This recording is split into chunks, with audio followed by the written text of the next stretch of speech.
did it. Oh my gosh. Okay, setting up studio is not always easy, but it is good to see everybody. How are you all doing? I hope everything is going all right. You see behind me on the screen, we are going to be looking at the season 3, The Wheel of Time opening, like cold open stills. And so, if you have watched the cold open on Amazon Prime or if you have watched it on YouTube, that's awesome. If you have not, go and watch it. It's incredible. Get ready for some emotions and then hop on back over here and we are going to go through some of the still shots that I took. Otherwise, I'll be watching the video and going through and it'll take hours for me to get through it. So I've picked out some of my favorite stuff and I'm really stoked about it. So let's just get right into it. Why don't we? That is awesome. Let me see if there's a... Oh, good, there's a button. Okay, so we open with some great music. We're coming up on a water, like the water that surrounds the island of Tarvalon. And then we come up upon this scene where we get to see the White Tower. It is raining. It looks a little dismal, but it looks gorgeous. And so we have Swan Sanche up on the top of the tower, looking down on Tarvalon, and she is getting ready for something. But she's kind of overseeing the city as she does. In the city, we've got Moiraine Sedai. Moiraine is bound by the oath rod not to return to the White Tower, but it is not. It is permissible for her to be in the city of Tarvalon. She just cannot go to the White Tower without the express permission or invitation of the Amyrlin seat herself. So that's very exciting. It kind of gives us a little peek into how the Aes Sedai can maneuver around oaths and things. She knows she can't go into the tower no matter what's happening, but she does know that she can be in Tarvalon itself. Right next to her around here, that is Lan, and so we get a shot of them together kind of basically saying, all right, the Amyrlin seat is going to be okay, and Moiraine is saying, we're not here for her, but you can tell she's a little worried. Swan is ready to go. This is the Keeper of the Chronicles, Liane, and she's saying, okay, Mama, it's time to go to this trial thing. And over here, I noted this is the dress that Swan Sanche wears. I just thought that was a neat little thing where basically she's saying, come on, girl, you can't go in a robe. You've got to go put on your regalia. And so she does.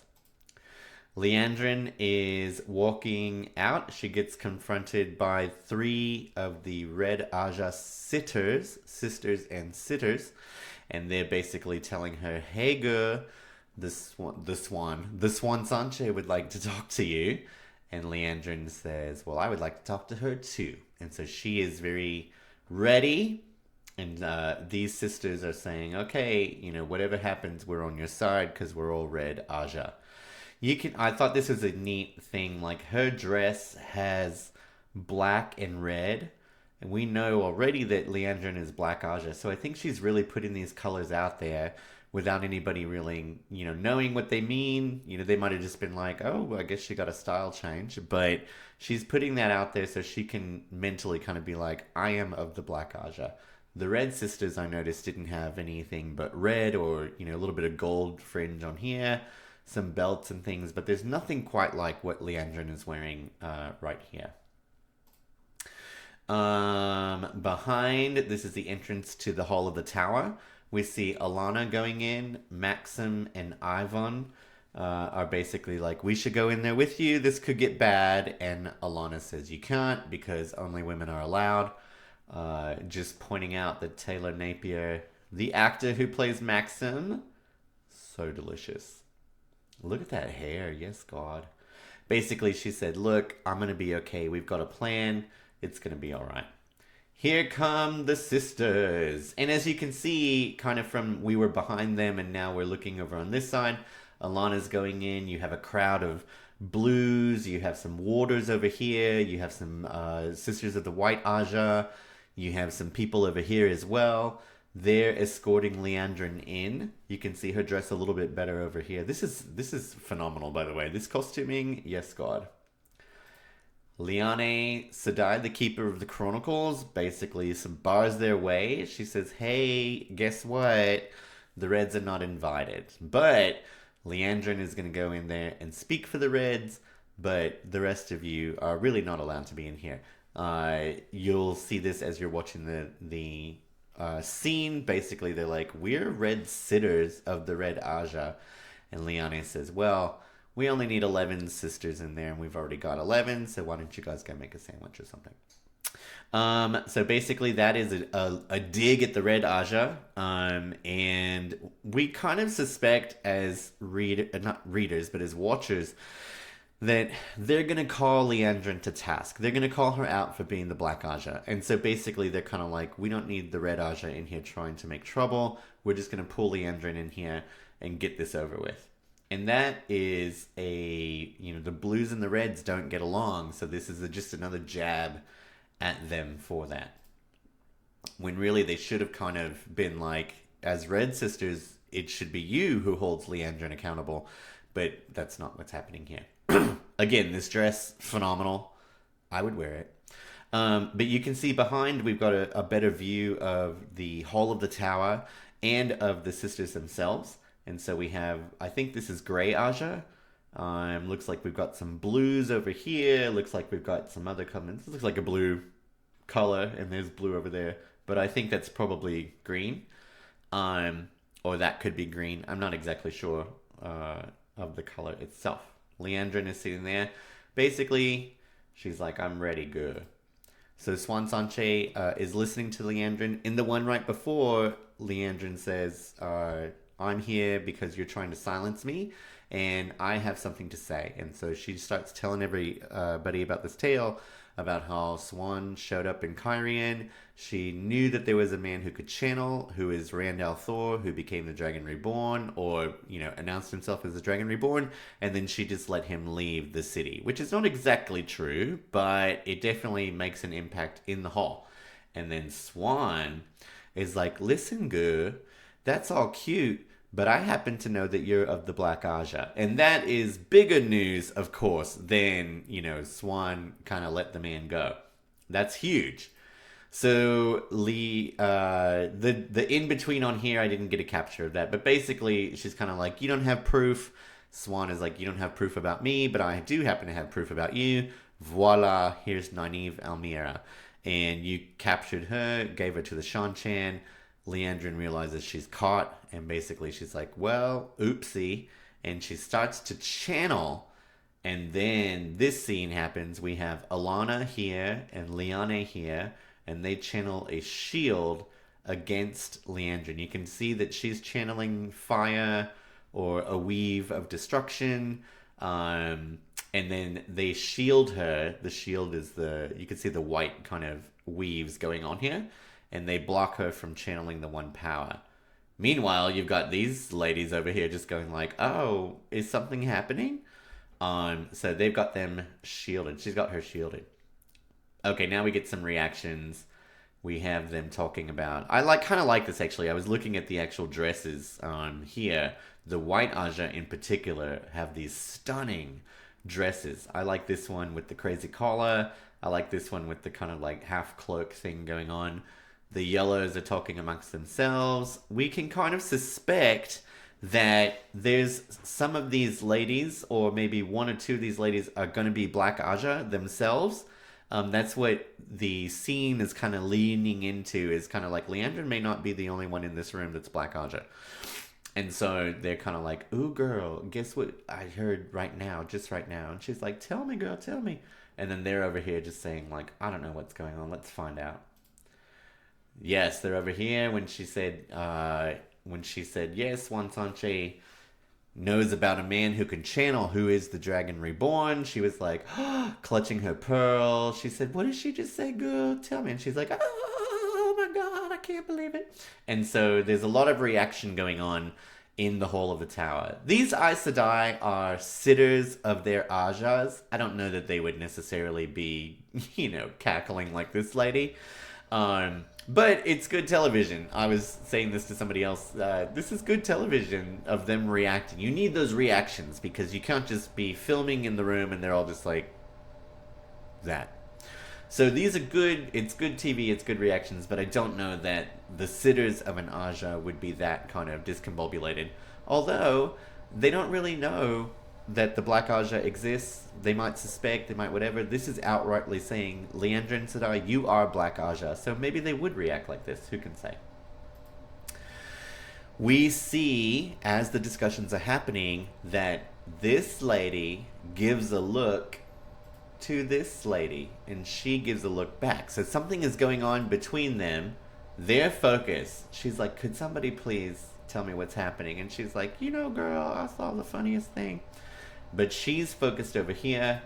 Same kind of thing. She's like, could you please tell me what's, and she's focused over here and she's giving her a look. So that was a lot of words to just basically say, I think she's Black Aja and I think she's probably Black Aja as well. But we'll see.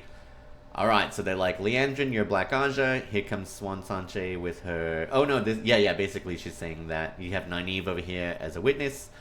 Alana has jumped out of her seat because she shielded her, or she helped shield her, and now they've got Leandrin caught.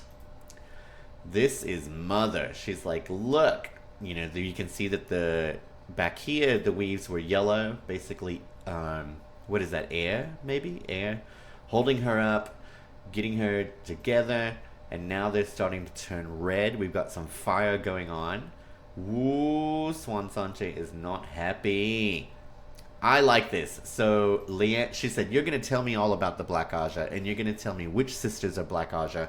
And I know that's right. Here's some fire to help you understand. And then Leandrin, who is in a ball of fire, I have a picture of that somewhere, basically is kind of saying, ouch, this is very hot. However, you're correct, Swan Sanche. You are going to know who the Black Aja is. And Swan realizes, I think that they're here right now. And so she kind of realizes at that moment that this is about to go really bad. Here, switches real quick. We have Verin, Adeleus, or Adeleus. And then we have little Naomi, who I love. I'm so excited. I'm starting to suspect something about her, though, which I'm not happy about at all. But Verin is bringing them somewhere, and they're kind of like, what's going on? What's happening? And she said, all shall be revealed, Hunty. She said, prepare for the worst. This is what Verin said. Prepare for the worst, and then you won't be surprised when a lot of shit actually happens. And Naomi has a look on her face, kind of like something is about to happen. But I also think that she thinks Verin is talking directly to her, which also makes me suspect that she might be Black Aja, and I'm really upset about that. The Black Aja have been, Leandrin was like, reveal yourselves, and then they all jump off, they start battling. This is just a capture. We've got a grey Aja, we've got a blue Aja, we have the white Aja. They're coming from all over the place, and they've got their weaves of destruction. They're throwing around, you know, like shuriken, air slices, you know, fireballs here and there, air whips going on crazy. Like, it's chaos in there. Oh my goodness. And this was just a cool picture that I took, which I thought was cool. They sliced this woman in half. I'm sorry to tell you, if you liked her, she is currently in 2 pieces. And that's the kind of level of scene that you're getting here. You've got the Aes Sedai starting to weave, battle weaves and stuff like that, but they sliced her up good. This is her legs, and then her body just slid down the stairs. I screamed. I couldn't even deal with it. Oh my gosh. Liane being a boss, so you have the Black Aja doing something. She's got weaves going around her staff, which is really cool to see. They're shielding the Amyrlin seat behind her, and the Amyrlin is still weaving this fire, which I think if I was able to look up a little bit, you would see that Leandrin was up here, engulfed in a ball of flames. We have the Black Aja doing weaves over here. Liane tries to do something. They block it with a shield. These shields are pretty cool looking. I think the weaves are definitely stepping up in Season 3. Here we go. So she's still kind of like, Leandrin, girl, I'm going to burn you up. And we have Liane over here just going to town on these people with her staff. They shot something at her. She blocked it. Here's somebody over here trying to trying to make a hoop that someone can jump through or whatever's happening. There's just absolute chaos going on over here. We switch over to Varen, and she's saying, look, she brought them to a wall, basically, and she was like, surprise, there's something behind it. And she opens up the weaves, which are hiding the entrance to what they call the 13th Depository, and that is where the Aes Sedai in the White Tower keep their strongest Sa'angreal, Angreal, ter'angreal, like the strongest ones they have, the most dangerous ones are going to be in here. And so Varen's like, we need to protect them. Oh, that is a look that says, I am so happy that I found this. And it makes me think again that she's up to something. She's up to no good. Not my Naomi. Oh no, honey. But she looks a little too happy to see this room. Here's Mother just mothering. She's if you watch this in the scene, that she screams in this scene, and it's like the combination of her scream and the music behind her is absolutely stunning. It's so good. And so I just thought this is a fantastic picture. She's got the weaves going on, she's got fire, she is like screaming. She's not happy. I like the contrast of these are blue sitters in the blue Aja, and they're weaving to the gods, honey. They want to survive. They are shooting things out. We've got these blue weaves coming on, we've got these yellow weaves coming on, and they are fighting for their life. But you can see that these weaves, they're probably holding as much of the power as they can, but they're these kind of thin things, which doesn't mean they're not destructive or anything. It just means that they can't really hold a lot of the power. Whereas over here, we saw, these kind of cable thick, giant, Swan Sanche is a very powerful channeler here, and they're showing the contrast of how these sitters are maybe not as powerful as her, although they are very, destructive with their weaves for sure.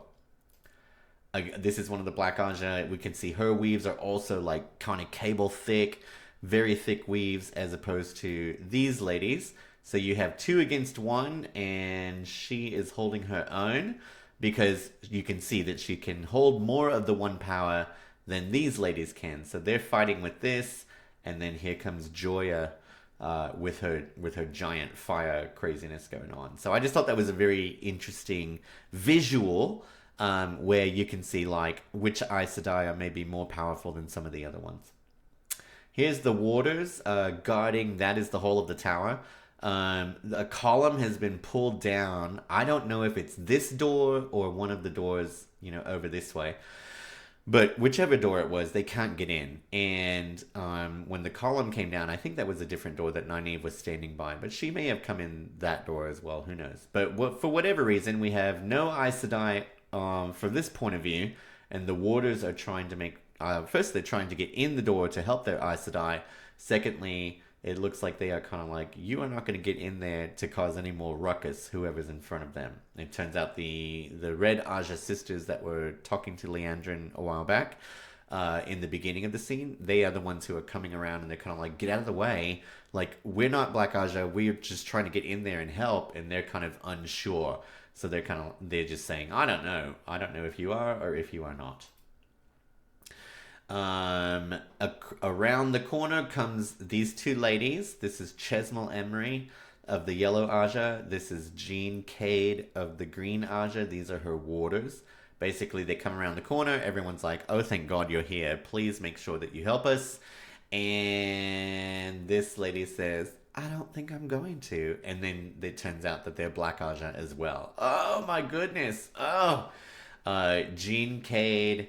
loses her warders. Unfortunately, he's a very handsome man. I wish he would have survived, and I could have helped him, and that would have been wonderful. But I was not cast in this series, and so we'll just move on.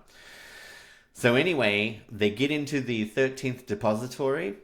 Depository? Yeah. And then they find the different ter'angreals. So I'm going to go through a few of these that I recognize from the books and a couple of ones that are not necessarily like supposed to be here in the White Tower, but I have suspicions. So this looks like the bracelet and probably the collar is either in this container or it is actually that container that is the collar. And it looks like the Seanchan, Idam that they had for the Damani. But as we know, or as you might not know and you're about to, there is a male version of the Idam, and the Black Aja is looking for it so they can control Rand al'Thor, who they now know is the Dragon Reborn. This is definitely in the books, but it's not supposed to be in the White Tower. And I wonder if the White Tower didn't know about the Shan-Chan, why do they have this in the 13th Depository? My only answer to myself was that this is a room full of very dangerous sa'angreal, angreal, and ter'angreal that maybe they just don't know what it's supposed to do. So this could have been in the White Tower for quite some time, and they just don't know what it does. And they think it's dangerous, and so they're kind of like, we're going to keep it in here. That's my running theory. They didn't know about the Shan-Chan in Season 1, so they wouldn't have known about the Idam. In Season 2, they didn't really have an opportunity to go get a bracelet and whatever. Certainly not one that controls men. And nobody talked about that anyway. So I think this has just been sitting in the tower, and nobody knows what it does, and so they consider it very dangerous. Over here we have a white rod, or it looks like a dagger or some type of knife. And then over here we have a black rod and maybe like a little incense burner or something. I'm not sure if this is a ter'angreal or angreal. I know that this definitely is.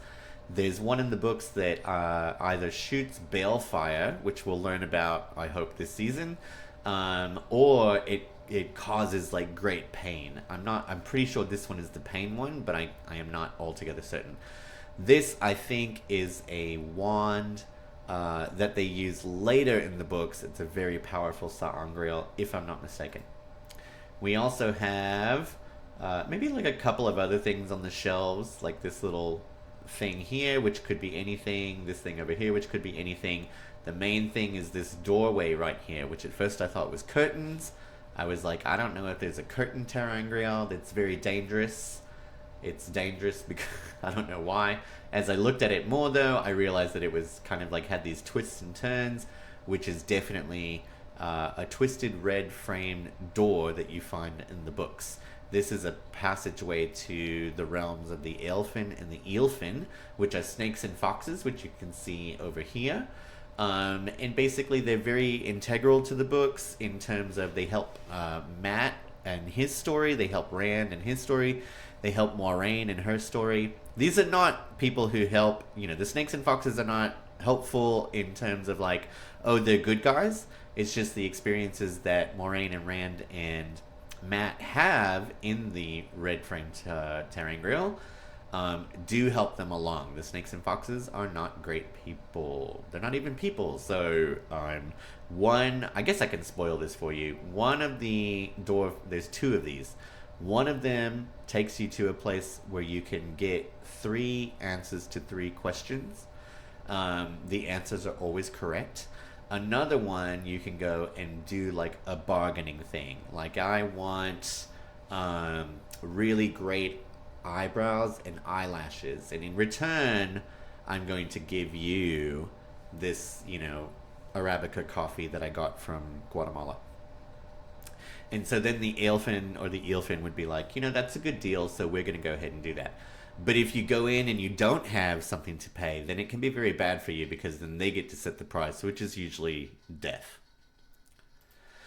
What was I going to say? What is this doing in the White Tower? In the books, there's one in Tyr and there's one in Rhuidean. So I'm not sure what this is doing in the White Tower. I do know that Mat is in the White Tower currently. We saw that in the trailer. So it is possible, because Mat has a connection to this door frame ter'angreal, that he's going to find it and have an experience in there that we've all been kind of hoping happens. That's the only thing I can think of.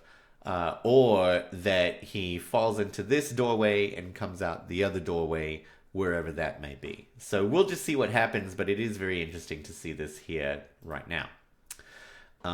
Again, we have the black rod, and we have a better version of this white. It looks like a wand. So I do think it's that sa'angreal that I was talking about earlier. This is another ter'angreal. It's dice, if you can kind of see the different dice. Basically, I don't know if people know how to use it, but when you channel into it, It recreates probability around you and basically gives you good luck. It's not really ever seen in the books apart from the fact that it's described in the books.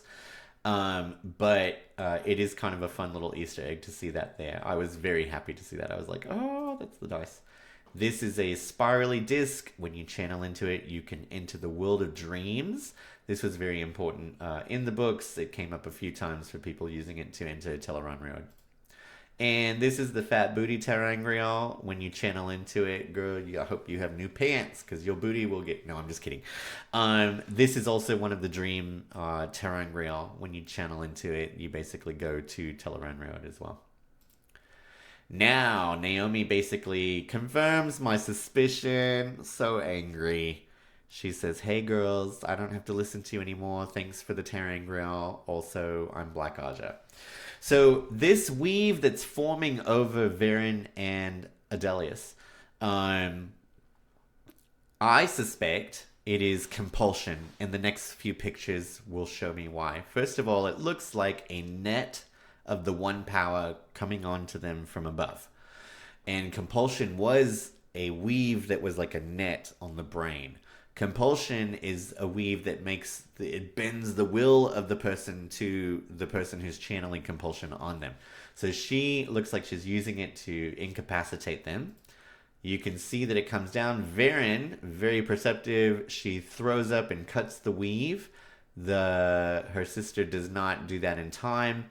And I think that she's focused on her and not so much over here. So it doesn't look like she caught that she did that at all. We have my suspicion again for compulsion. She's kind of like loopy and her mind is being infiltrated, which is what compulsion does.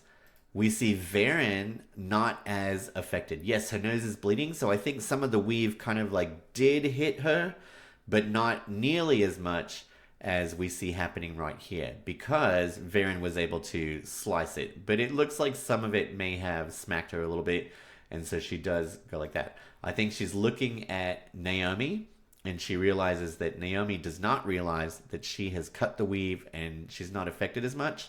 So she fakes a fall, and they both fall down, and now Naomi believes that they are incapacitated because of compulsion.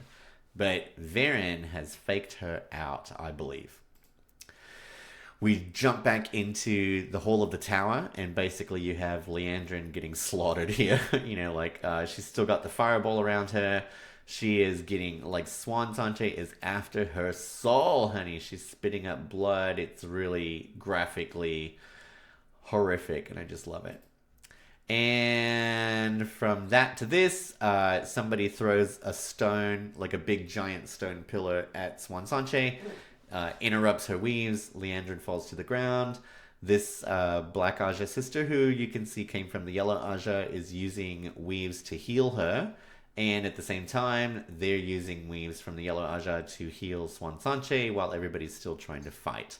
What I really love about this is in the books, the weaves for healing at the beginning were something like water, air, and spirit. And you can see that you have weaves of water, you have weaves of air, you have weaves of spirit going in there. So it's really cool to see that little nod to the details of the book. And we also see that over here. We have weaves coming in from all over the place. But it's air, water, and spirit, which I just love. Let's give props where props are due. This lady, I'm living for her. She is in war mode right here. I know she's blue Aja, but she's definitely giving green Aja battle mode. She has her staff that she's wielding around. She's using the one power through the staff or blocking things with the staff. In this scene, she's spinning like a ninja turtle. She is shoom, shoom, shoom, shoom, shoom. Like that. She's battling one of the Black Aja sisters who was from the White Aja.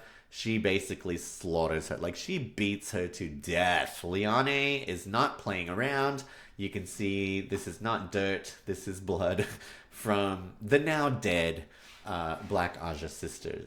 She said, if you're Black Aja, I'm not playing around. And she was not. That is amazing. I want to see where she takes her character. I want to see where she takes Liane. She's so fierce. I can't deal with it. This is also one of my favorite little scenes. So this is the Grey Aja sister, the bald one. Joelle Sedai, I call her. But her name is Joya, and I think Joelle is the actress. She's coming after Alana. Alana does this like choppity kaboom weave. I believe that's the official name for it. And she blasts her backwards. She not only blasts her backwards, this lady just tumbles through the air. I live. I'm so excited. And so she knocks her incapacitated.